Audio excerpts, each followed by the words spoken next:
moved my chair. I did not realize. I'm going to say we're alive until we're fully ready, like Vin Diesel. All right, Vin Diesel. What's up, guys? We are alive. Hello. We are live. Hello, welcome. We have a live. We're going live. We are live. This is alive. It's like Xbox Live. We are live. Without the Xbox. This is alive. Without Xbox, yep. Guys, it's alive. It's alive. That was like, did you ever like watch Vin Diesel's on Facebook? Is he more in charge of it? Yeah. Vin Diesel back then was much better than he is today. No. I mean, Vin Diesel is somewhat still in charge of his Facebook. But back in the 2010s, it was the most hysterical shit. Like when he was live streaming the Guardians of the Galaxy 3, Guardians of the Galaxy 2 premiere back in 2017. He was live streaming it, and then he put the phone in his pocket, and he forgot to turn off the live stream. And he went to look at his phone. He's like, "Oh shit, you guys are! I forgot to turn it off. I'm sorry, guys. You're in my pocket the whole time." What? That was so funny. So if you were watching his live stream, and if he really did forget the phone, you could have heard the entire movie before anybody else. You could have heard everything if he watched the whole movie and just kept it on.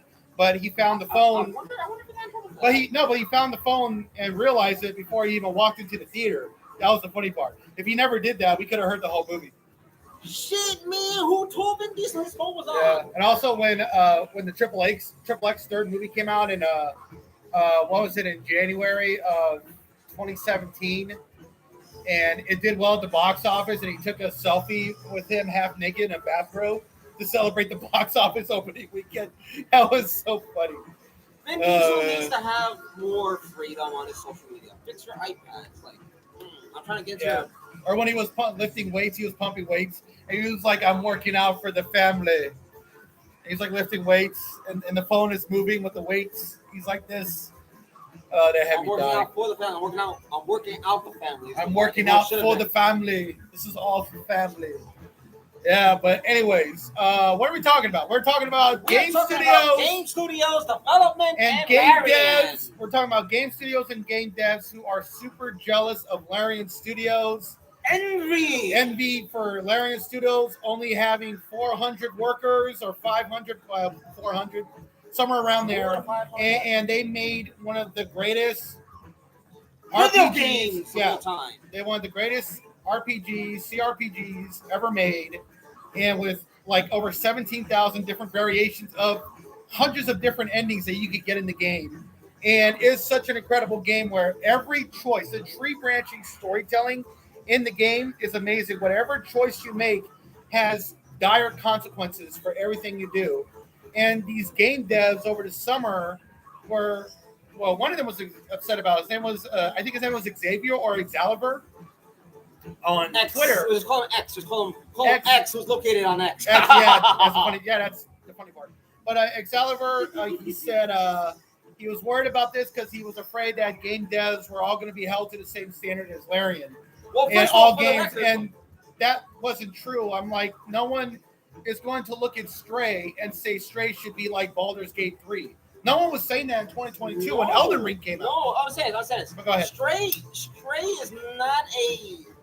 How does the community like to define AAA gaming? It's not one of those games that falls under the AAA.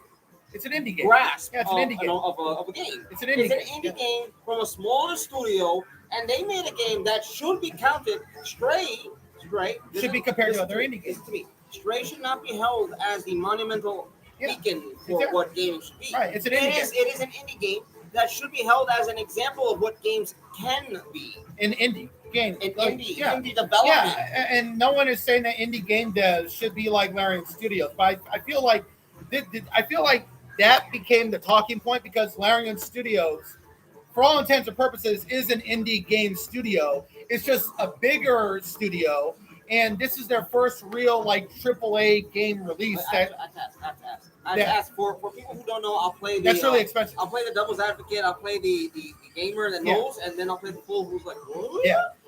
What constitutes as a AAA studio for game development? Well, I think Larian Studios is now in the AAA gaming space, but before Baldur's Gate 3. They were making games that were not super expensive, so they were technically not a AAA game studio. And so they were technically like an indie game studio.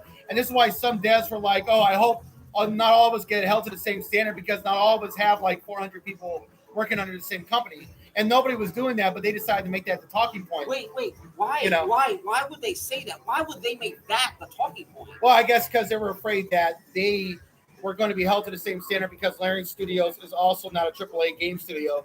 So here I am in charge of a studio that is also not a AAA game studio, and I don't have the resources to pull off what they pulled off that they acquired over the span of 20 years since 2002 when they started making like actual games instead of just like educational games. They started making RPGs like Divinity 1, 2, and 3, Divinity this, Divinity that. Yeah. The original Sin 2 was really good. Yeah. And you know, but I like that one. But to the gaming journalists and other game studios that are fucking huge, we should be holding them to the same standard because there's no excuse for Ubisoft to have almost 8,000 workers across the world, and they release games that are buggy, broken, empty open worlds, incomplete, and on top of that, taxing you taxing you harder than the IRS, like a thirsty ass piece of brain that wants to hit on your planes. And that's how bad it is. And they release these games. They release single player games like Assassin's Creed Valhalla that forces you to pay microtransactions for EXP for leveling up. We should bring this to fruition. I'm gonna leave a stupid I don't know side. I really as much fun as it was to play like an idiot. I hate it. Yeah. I despise it. I resent it. And that was the problem. As a gamer, if we're gonna talk about Valhalla, we must include. And I know a lot of people disagree with me on this, but we must include Origins. The one that was in Assassin's Creed Valhalla specifically, like they were really charging you for EXP, and charging you for armor that should have just been bought with the game's character. Instead, they're forcing you to pay money to acquire gold to get EXP to get certain armors and weapons. Mind you, this was something that they introduced in Unity. So. Yeah, and also it's like, and people there was this one website that wrote this article. Gamers need to be educated. It's like, no, we are educated, but we are demanding for these game studios that we used to love 15, 20 years ago to just do what they used to do. Instead of trying to steal so much money from us with microtransactions. And not even improve anything. And not improve anything. Stop doing that and focus on making the games at least as close to complete as you can get. Like every game is going to have bugs and issues on release, especially open world games, RPGs, and online multiplayer games. Games are always going to have bugs and glitches. But they at least have to be very, very playable and fun and not try to rip you off of your money, and don't put in updates on games that make the games worse. Like what happened with Diablo 4 over the summer. That game came out, it was awesome, and then they put in an update that ruined the entire game for everybody. Hey, as someone who bought Diablo 4, and I'm not even going to get into the Activision stuff. That dead horse has been beaten a million times. We all know how bad they are. We all know how bad EA is. It's been. They've been beaten. We've beaten that horse to death a million times. That's not the problem. The problem is these other studios that are doing the same thing. Studios that I used to love. I used to be happy to pay in-game actual money to buy stuff from Ubisoft games because you used to get so much money that was worth your time. Now you don't. That was your worth, you know. And the reason why we love what Larian Studios did with Baldur's Gate 3 or what From Software did with Elden Ring or what gamers love about Armored Core 6 is they value the gamer's time. They value us. They make games that are very playable, that have way more content than what was hyped. And you can do so many things that is free within the game. You don't have to spend microtransactions. Armored Core 6, you can make your whole mech look like a mech from Gundam and Evangelion, and it's free. You just have to pay to buy the game. And you could do all that shit. You can make your mecha look like a Gundam, Mobile Suit Gundam, or Evangelion. Or Nightmare from Code Geass. Yeah, Ava 01, you can make your mecha look like that, or Ava 02, Ava 03, and from Code Geass, you can do whatever you want. If you want, you make it look like a Transformer. Like I don't know. Like I'm a big fan of Gundam, the Mobile Suit Gundam, The Witch from Mercury, which is a fantastic show. I want to make like my mech look like Soletta Mercury's Gundam. I think that would be great if I ever get the game. But this is what we love. Shining Gundam Prime Soul. Yeah, and I feel like game studios need to realize this, and they need to stop being so greedy because eventually people are just not going to buy their games, and they're not going to spend microtransactions on future games, and then these game studios are going to go bankrupt, and they're probably going to lose a lot of money. And then you got a 1980s situation where gaming is at a financial loss deficit, and then they're going to sit there with their thumb up their asses wondering, how did we get here? Oh, I'll tell you how. I'll tell you how. And we already know how. Yeah. Let me hold this one now because you've had your 10 minutes. I don't like my 5. No. My 5. I'll get my 5. Never. Don't match my 5. Never. You want a 250? You want a 250? All right. No, go ahead. Anyways, when it I'm comes done. to game, I'm super passionate and just done. As someone who's been playing games since a very young age due to the fact that lack of attention, ADHD, mind you, back then we all thought was this kid needs to be set up and tracked and throw him off cliff. That was the idea. Gaming back then was so much more worth the investment. Yeah. New game, okay. Oh, you can pay $5 more to get this part of a game that adds on and makes the story even better. Great. Now, gaming studio has evolved from gaming development. Gaming development has evolved from providing me something worth my investment, my time, to be able to continue following your studio's creativity in games and the different genres of games that will come out from your studio. Now, it's more so, well, if you want this game, you need to spend $199, $199. Does it end? Yeah. No, I gotta get to the next roll. Hold on. And ironically, it was Bethesda that really did this. Bethesda did this in 2006, where they were charging $1.99 for horse armor. Nails. And that was a big financial success for Bethesda and Xbox and Microsoft 360 at the time. But Microsoft is most of the time the epitome of like the worst aspects of the gaming industry. Well, they try to trace trends with microtransactions and live service games by trying to steal a lot of money from you, and they release buggy, broken games that should have had more oversight, like Halo Infinite, Redfall, and others. Well, I want to say this now. And then you got Starfield, which mostly works, and it seems to be a great game. Very few bugs. But again, Microsoft is always like one step behind when they shouldn't be, because their enterprise value is so big that they could have fixed a lot of these problems 5 years ago. But now they didn't pay attention to a lot of these issues 4 or 5 years ago. And because of COVID and delays and all this stuff, it's like things have gotten like kind of worse. But Starfield so far is a win for the most part. It seems to be a win. But it's coming out. Starfield, which is out now. It's mostly a win, but the problem with Starfield is that it's coming out at the same time as Baldur's Gate 3, and people are playing that game more, and they're comparing the two games, and we're like, Baldur's Gate does this so much better. The tree branching storytelling Baldur's Gate 3 is just so brilliant. It's so incredible, and Starfield doesn't really have that. The dialogue choices are obvious. There's some things, there's some tree branching, but for the most part, it's very much, it goes a certain path that you can take. While Baldur's Gate 3, you could do anything. It's not even open world, but Baldur's Gate 3 has open access to players' imagination. Like Baldur's Gate 3 is not an open world game, but with the tree branching storytelling, with every choices you make and the consequences you have, it feels open world, because it feels like you could do or go do anything in that game. It's crazy. Mind you, when it comes to Baldur's Gate 3 takes advantage of two things.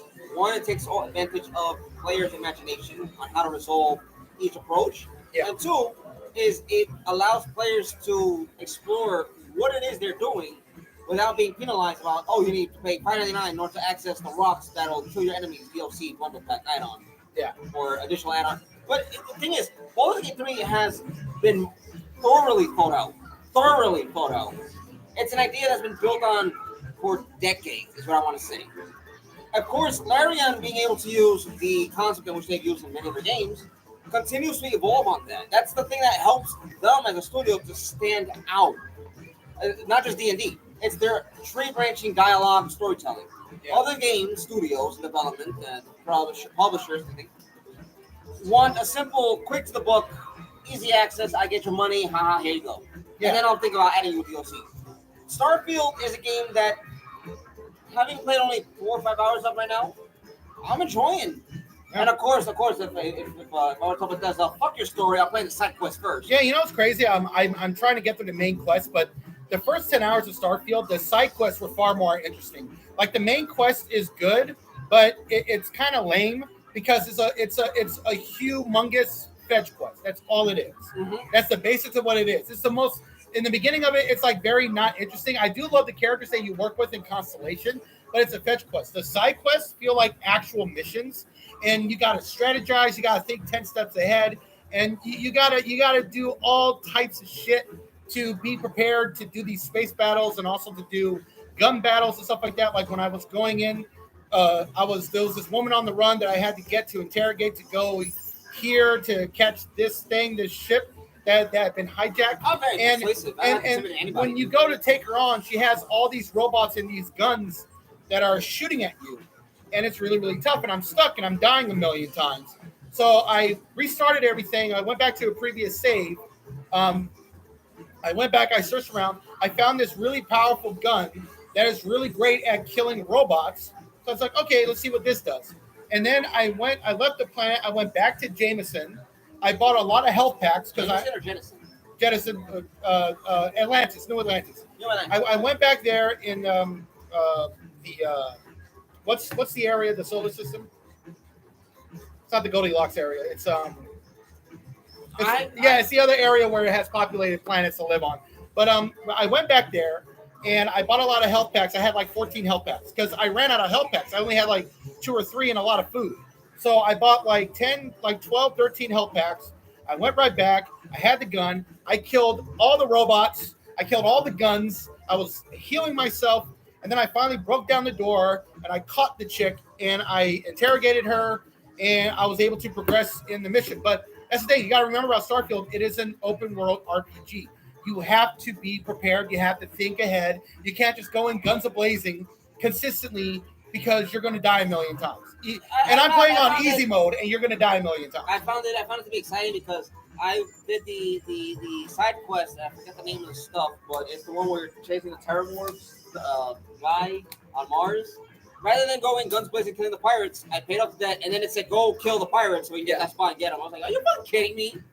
You didn't even explode. You didn't include that part of the whole fucking dialogue. Right? Yeah, and also I did not know that there was a back door where you go over the steps and you just get the guys at the top with the shield. And I was like, wow, I could have saved my fucking money. Yeah, that's what I did with Baldur's Gate 3. I was like, wait, you mean to tell me I didn't have to go to the mountain in Baldur's Gate 3? I didn't have to go to the mountain pass to get to the Winter Tower. I could have just gone underground. I already had the key to that room anyway.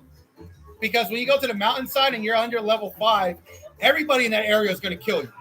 So the easiest thing to do is to level up or just go the back way and level up.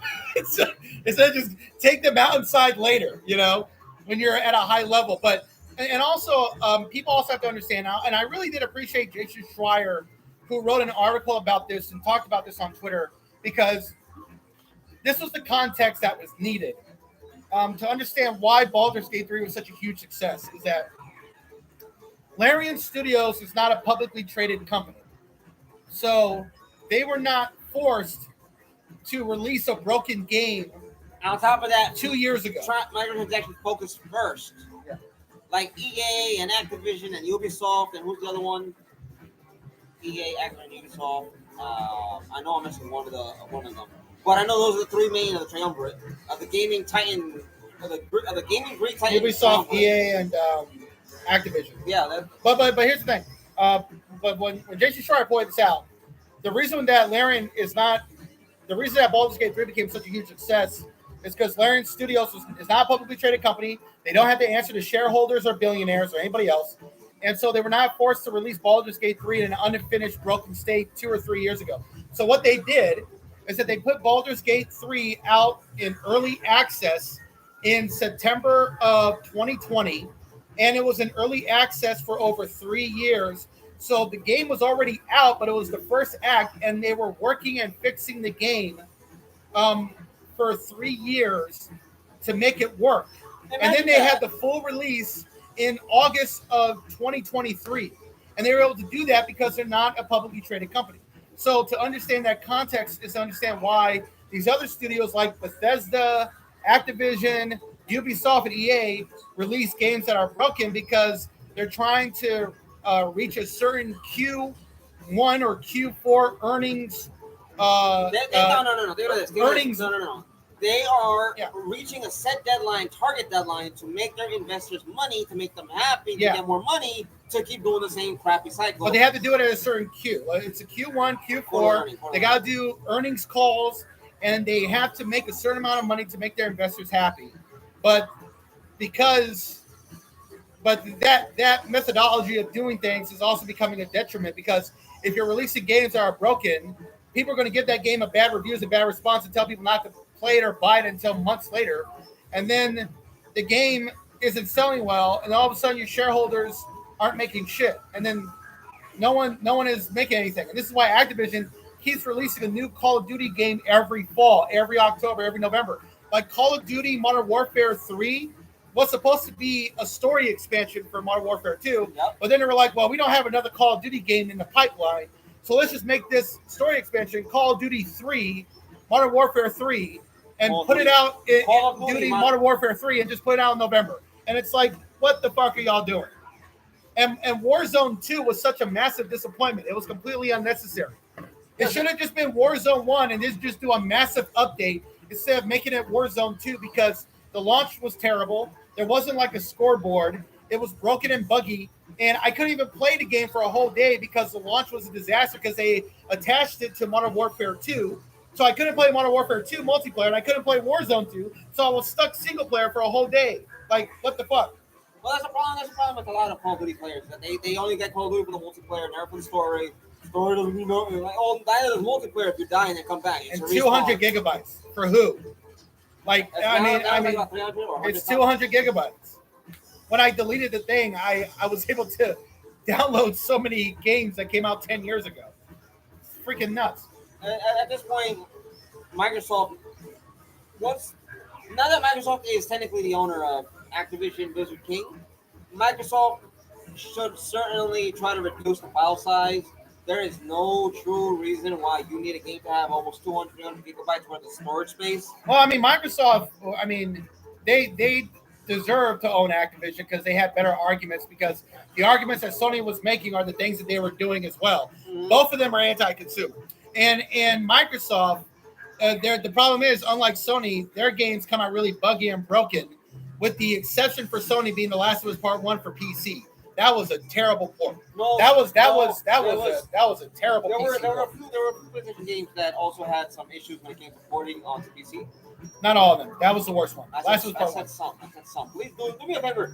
No, not even some. They were almost all of them were good, except for Last of Us Part 1. That was the worst one. And I guess the second to worst was Forspoken, but that was a poorly optimized game, and that was just a bad game in general. I bought Forspoken. I'm gonna play it. I'm gonna criticize the living crap. Look at this empty world of nowhere. Look at this nowhere. I mean, that was easily like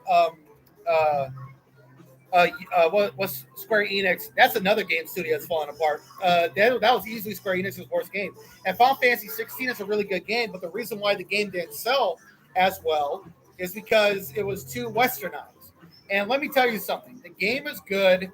It has good graphics. I haven't beaten the game yet. It's a fun game, but it's really just a button masher. The combat is very much a Devil May Cry game. It is just button mashing. There's not a lot of skill. Your abilities, your magical abilities in the game get selected for you. The more you keep hitting one button, which is square, you just keep hitting that button, and your character just switches automatically between abilities, and you are laying everybody the fuck out.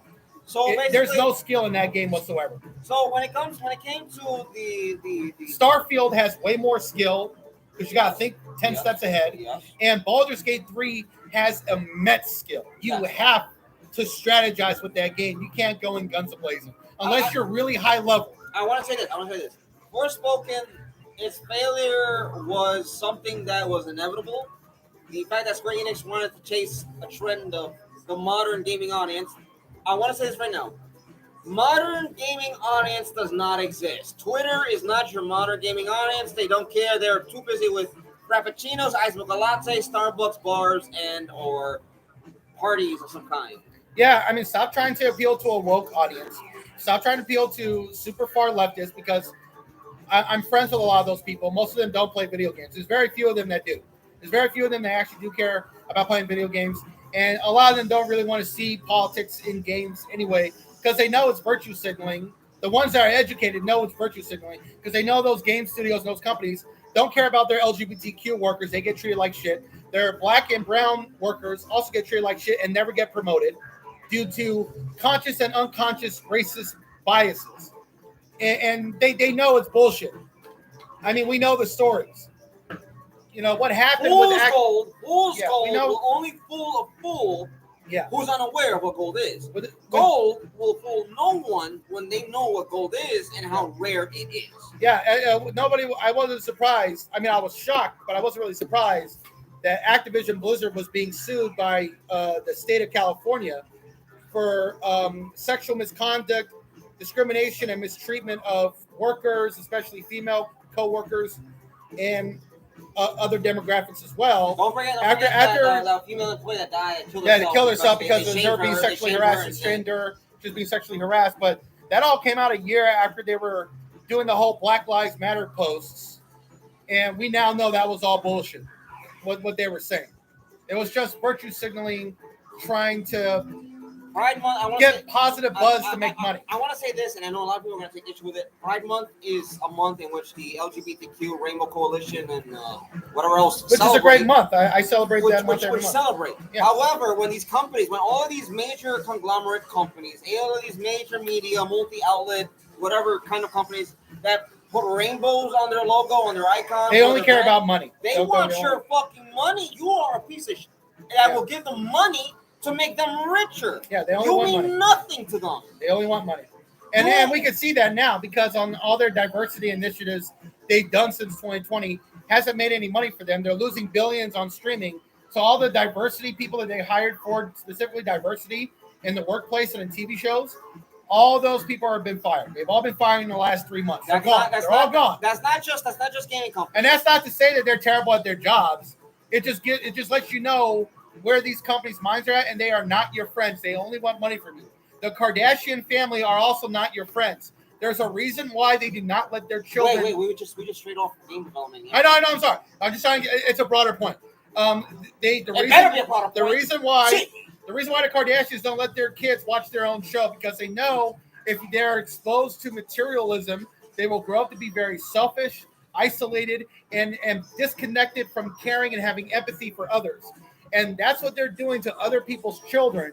Why? Because they want to make money because they don't care about those kids. They care about their own kids. So they don't let their kids watch their show. And it's why Bill Gates and Jeff Bezos and Tim Cook and Elon Musk raise their children technologically free. They don't even let their kids use cell phones until they're 19, 20 years old. Which I think is a much wiser decision, but we're going to gaming development. I'm gonna make this one point. But that's the whole point. All these companies do not care about you. They just want your money. Anyways, back on topic. Because I don't want to do the whole back on topic. I don't want to do that. Anyways, let me just bring this down just a little teeny bit. There we go. Your hair was out of frame. Right. Okay. The double straight locks were not in frame. Yeah, I gotta get a haircut. I can give one for you free. It's the whole thing. Free of charge. What else are we talking about? We're still talking about game devs being jealous? Yeah. Still jealous? All right, so we spoke about the indie developers. Indie developers, you're fine. We're not holding you to these standards. We're just holding you to the standard of giving us a great experience that you as a studio and your employees can provide. Yeah. Anyways, we want to know how the hell. But as Jason Schreier pointed out, I mean, we're basically telling these studios to not be publicly traded companies.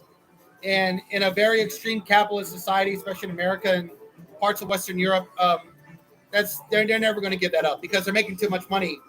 I mean, greed. It's too much greed. They've embraced one of the for them to change their possession, 7 deadly sins. For them to change their position in terms of corporate standing, the gaming industry would need to very much collapse in a monumental kind of way, and that is probably going to happen in the next 2 to 3 years.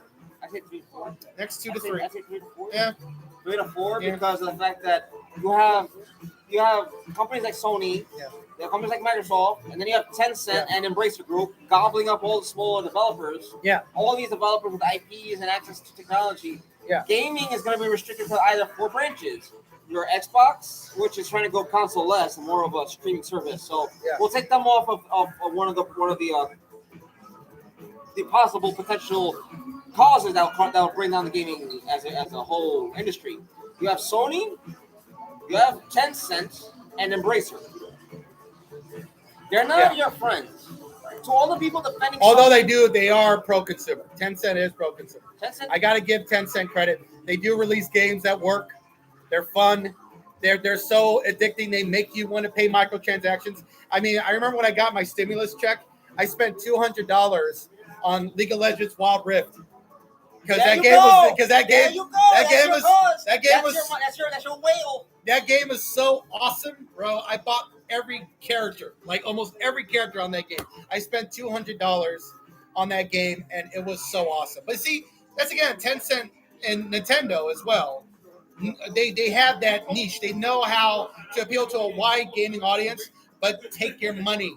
They know how to make an experience of where they get your money. I want to say this. Tencent, as much as I may dislike, despise, and detest, they are not like Western developers and publishers that are saying, just push Broken myself, Pixel later, we'll just make money off of the meantime. Yeah. They want you to be able to have an interest in the game, devote your time to the game, spend money in the game, play the game, have fun, and spend more money. The only problem with League of Legends Wild Rift is the fact that Riot Games that made the game never wanted to make a mobile game, so that's why they don't care about it. They don't communicate that well to the community. They update and patch stuff, but they don't communicate what the patches are a lot of the time. They don't hype up the game enough. They don't do too many awesome events for Wild Rift the way they do for their main game. And, that's sad, but I honestly understand why, because they were forced to do a mobile game from Tencent because Tencent was going to do their own version, but that kind of failed. So then Riot was like, okay, screw it, we'll do our own. And then just not care about it after we get a full launch. What Riot should do is revamp the engine for League of Legends. Probably revamp the whole engine, update everything, update the whole scenario, the whole schnick and whatnot, and then link it to its cross-play, cross-server, working, whatever the shit is called, cross-save with League of Legends Wild Rift. Yeah. Because then they'll be able to not only maintain a high active audience, they'll be able to expand and blow up more. And Wild Rift, as successful as it is, it should be more successful. I mean, it's a fast-paced League of Legends game. The games are designed to end after 15, 20 minutes. I mean, you could play it. I mean, you could be on a train ride or a plane ride, and you could play multiple games in an hour or 2 hours. No, you can't be on a train ride because the server signal's only. That's true. You can't use the signal, but I mean, still, if you wanted to, you could. If you're sitting at the station waiting for a train that's about an hour away, sure. Yeah. But the reason why Western AAA developers are upset. Western AAA developers are upset is because they don't have that type of passion to deliver a game like Baldur's Gate 3 or Starfield, if you want to go that far. Yeah.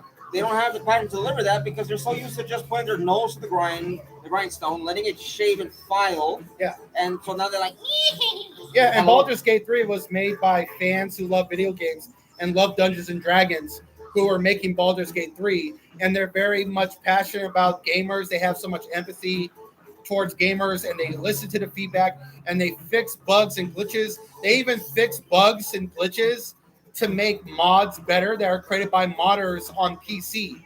I mean, that's freaking awesome. Their recent patch fixed the mod to make the mod better that was created by a guy playing the game who started playing when the game launched a month ago. I mean, that's amazing. That type of level of community is great. Or what From Software did with their recent update with Elden Ring, where they did an update that made the multiplayer and invasions so much better because you could take down somebody's poise with any weapon, and that was a mod created by one From Software gamer fan months ago, and they incorporated it into the game. And now Elden Ring multiplayer is basically Dark Souls 3, and it's fucking awesome. I want to say this. For game developers to be so envious, it sounds more so you need someone to really push back against leadership in the company that owns you. Because it's laughably, pitifully sad to watch companies like Ubisoft, Bethesda, who else is another one? No, not Bethesda. Ubisoft, BioWare, and a couple of others. I think it was the studio that did not Respawn, not DICE. I forgot the name of the studio. There's a list that's available online.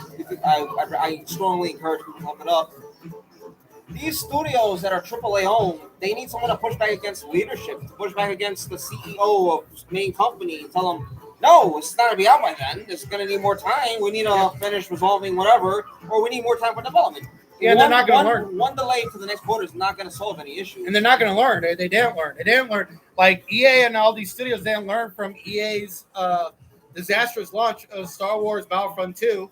They just but before that, Star Wars Battlefront 2 had a disastrous launch because of all the greedy microtransactions. Even though the game sold 13 million copies, it didn't make the sales of what EA wanted, and they weren't making $1 billion a month through microtransactions like what they make with FIFA.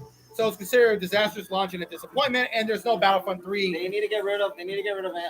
There's no Battlefront. Andrew Wilson. There's no. Get rid of Andrew Wilson. He ain't going away, but there's no Battlefront 3. That man needs to go away. That man has not delivered a good product by his own fucking mind. Well, you know who's delivering a good product? I'll tell you who's delivering a good product. Respawn. Respawn ain't the sights down to but they own Respawn. Respawn, but EA own. Despite that, EA didn't pitch any ideas. Respawn came out with successful games. Yeah, Titanfall 2. Jedi Survivor, Jedi Order. Yeah, guess what? Apex Legends. Guess what? They're coming out with another game too. But even Jedi Survivor had a broken launch as well on PC. But the game was really good. Like if you played the game, it was a really good game. It was still just broken on launch. But the thing is, that's not from EA themselves who issued that. Say you can do it. That was Respawn saying we're going to do this, and EA said, "Well, we want you to do this." No, we're going to do this. Okay. Hands up. Go ahead, do it. Yeah. It's gonna fail. What happened? Star Wars Fallen Order, Star Wars Jedi Survivor have both been monumental successes. But the problem with Jedi Survivor is that it came out broken, and Respawn and EA screwed up that launch. Even though it's a really good game, people who played it and be in it do love it. The day one patch was a disaster, and that game should have been delayed by 10 months. It should have been delayed until March next year. That is true. So we're not going to count Jedi Survivor. But when it comes to anything that's been successful, but Battlefront 2 was a disastrous launch, and none of these studios learned from that game's mistake. They just do it even worse. Like Ubisoft and Activision Blizzard did it even worse with Diablo Immortal, and then Diablo 4 did the same thing. And these studios are not going to learn. They're just going to keep trying to do microtransactions ad nauseum. They're going to keep trying to force NFTs down our throat until the whole thing just combusts. Until it just explodes. No, but I want to say this. I'm gonna find out what program I need to get to be able to use to stream this while having other things included on the video. What I want to say is the only way to really push back against this predatory practice of business that is coming from and through gaming as a medium. Do not buy them at pre-orders. Do not pre-order them. Do not buy them. Do not even buy a pre-order. Do not pre-order. Don't even put money down. Don't even buy them after launch. Wait until they go on sale. Let their fiscal quarter, the fiscal year of that sale say this didn't work. Now there are three things that'll happen. Either one, franchise will be axed off for good. Two, they'll double down and make it even worse. Or three, they're forced to review how on earth they're going to develop that type of game. EA, what they need to do is they got to have better management. Stop making their developers crunch ad nauseum. Oh, they're not gonna they got to, but they're not doing that, but they need to because BioWare is broken. And they just fired 50 developers from BioWare. And a lot of those writers and developers at BioWare have been in the company for over 16, 17 years. Some of them were in the company for 20 years. I have a feeling, and it's like EA deciding to stop doing as much live service games for all their studios and then do single player games for BioWare. It's not fixing BioWare because they're still doing an insane amount of crunch and they're not changing the culture. They're not changing. They're not changing. Well, it's EA's fault because they own these studios. They're not changing the culture. They're not changing the hours. They're not fixing anything. And so BioWare is in shambles, and Dragon Age 4 has now been delayed because they just saw what happened with Baldur's Gate 3, and they were like, oh my God, we can't compete with that fucking game. So we got to delay this game until 2024, 2025. But here's the thing. You just fired 50 developers from BioWare. So when this game comes out... They were employees who were there for years. So I believe... No, 16, 17 years, again, 20 years. Years. Yeah. But EA may have fired them for the reason that they didn't want to pay them the salaries that they were getting. Yeah, because... Simply put, corporatist greed. It's not capitalism. It's just corporatism. Yeah, because the CEO wants to buy another yacht. He doesn't want to take a pay cut. And Nintendo does things better. Yeah, you know what? If Nintendo says, "Hey, this game didn't do well, and we didn't hit our sales," I'm not firing any of my employees. I'm going to take a pay cut, let them keep their job, and we'll get a better game next time. And that's why they fired 50 developers from BioWare, because the CEO probably wants to buy another yacht and keep most of his money. But now Dragon Age, but now Dragon Age 4, which they announced is going to be a single player game, is probably going to be it is going to be single player. It's going to be Anthem with dragons. No, that's what they said. That's what they said after Anthem launched. But Dragon Age 4 is Anthem with dragons. No, but you're ignoring what happened after Anthem came out. So Star Wars Jedi Fallen Order came out. It was a huge success. It sold like 7-8 million units in like 2 or 3 months. EA executives were shocked and amazed by that. They had no idea that people still bought single-player games. So they canceled Anthem and shut that down. I was hoping for Anthem 2.0. No, they shut that down. They canceled Anthem 2.0, which is going to be called Anthem Next. They canceled that and shut down Anthem. And then they announced that Dragon Age 4 was going to be a single-player game with no multiplayer, no live service. And Mass Effect 4 was going to be a single-player game. No live service, no microtransactions, nothing like that. Bullshit. But here's bullshit. Bullshit for 2 reasons. No, this is not bullshit. No, it's not bullshit. No, 2 reasons. No, it's not bullshit. 2 reasons why I say bullshit. Why? This is fucking A. No, but they proved How do you themselves. spell steal? How do you spell steal? But they proved themselves. Spell steal. No, but they proved themselves. Spell it. No, spell they steal. S. No, they proved themselves. G E A E A steal. But they proved themselves. No, they have not. No, they did with Jedi Survivor. That's no. That's from Respawn, and Respawn. But EA owns the game. You guys are too loud. It's a business. All right, sorry. But EA owns Respawn, and they told Respawn to come out with the sequel to Jedi Fallen Order because people still love single-player games, and single-player games are still pegging people's interests. So they told them to make Star Wars Jedi Survivor. And Star Wars Jedi Survivor is a single-player game with no microtransactions. And so that's what they're doing with Dragon Age 4, and that's what they're doing with Mass Effect 4. Here's the problem, is that EA sucks, and they keep crunching their workers. BioWare is doing the same thing. They fired their workers, and Dragon Age 4 is in a worse place right now than it was 3 years ago, 2 years ago, and Mass Effect 4 will also be in a bad place. So if both of those games manage to come out in the next 5 or 6 years, they are both going to, if they both fail, BioWare is going to be shut down. If Dragon Age 4 comes out and is a massive disappointment, and a Mass Effect 4 does the same shit, goodbye, BioWare. BioWare is gone. Goodbye, And BioWare has been dead to me for a long time. BioWare died at Dragon Age 3. No, they died after 2014. Yeah. They died. 3. Dragon Age Inquisition. Yeah. When Dragon Age Inquisition came out, it was a good game. But then after that, BioWare was dead in the water. And Dragon Age Inquisition got kind of forgotten because Witcher 3 was so incredible the following year. It just showed everybody how an open world game is supposed to be or should be. I mean, it did everything that Skyrim did, but better. All right, so I want to end the stream there because I'm kind of hungry. I want to get food. Yeah. I already have food. You already have food. I haven't eaten anything. Yeah, well, I feel bad. I feel bad under EA's watch. BioWare is dead in the water, and now Larian Studios is the new BioWare, and in many ways, it's even better. They're even better. You know what I like about Larian Studios? Their company. The owner of that company, the CEO of that company, is a gamer, someone who enjoys games. And they love games. And they love playing games with other people. And you know what? For his company to be able to push, craft, conjure up, if you want, a product that is so amazing, it will most certainly, in my view and opinion, be Game of the Year, be nominated for Best and everything. And the thing is, there are only so few studios pushing the boundaries of what game development is. From Software, CD Projekt Red or CDPR Red, and Larian Studios right now. Everyone else is still behind, chasing a trend. Game development has turned into this whole clique of, I can do it better than you. My game's better. Yeah, it has microtransactions, but you have people standing up and saying, this is what a game should be. I'm not making it for me. I'm not making it for the bottom dollar that I can get. I'm making it for the people that will play it, that will spend the money to buy it and play it. Yeah. That is how game development should be. It should return to those roots. Unfortunately, to do that, we're gonna need, and I don't want to say we need Congress to do it because I am an advocate for less government in every aspect. And you know what? Now I want to see Larian Studios do a Star Wars game. I think they would do a great Star Wars game. In fact, they should do Knights of the Old Republic.